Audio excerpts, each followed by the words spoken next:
বিসমিল্লাহির রহমানির রহিম। আসসালামু আলাইকুম। আশা করি সবাই ভালো আছেন, আমার প্রিয় ভাই ও বন্ধুরা।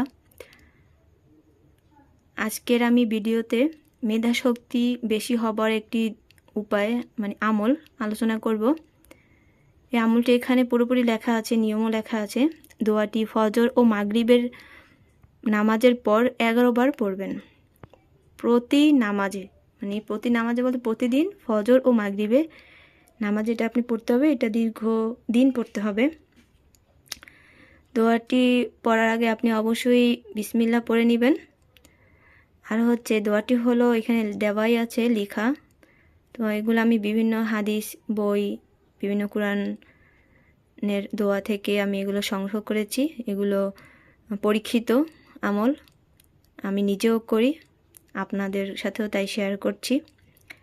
তো দোয়াটি হচ্ছে আর রহমানু আল্লামাল কুরআন খালাকালিন সানা আল্লাহ মাহুল বায়ান।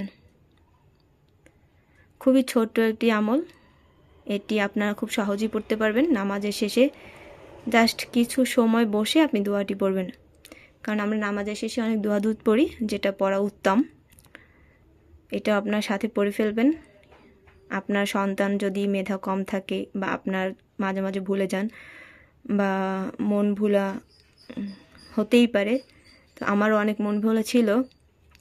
ইনশাল্লাহ অনেকটা উপকৃত হয়েছি এই আমলের মাধ্যমে। আপনারাও সবাই পড়বেন, উপকৃত হবেন।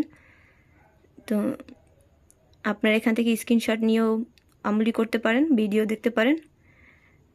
আর লাইক, কমেন্ট, সাবস্ক্রাইব করে পাশে থাকবেন।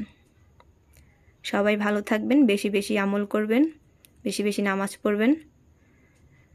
5 ওয়াক্ত নামাজের পাশাপাশি নফল নামাজও পড়ার চেষ্টা করবেন।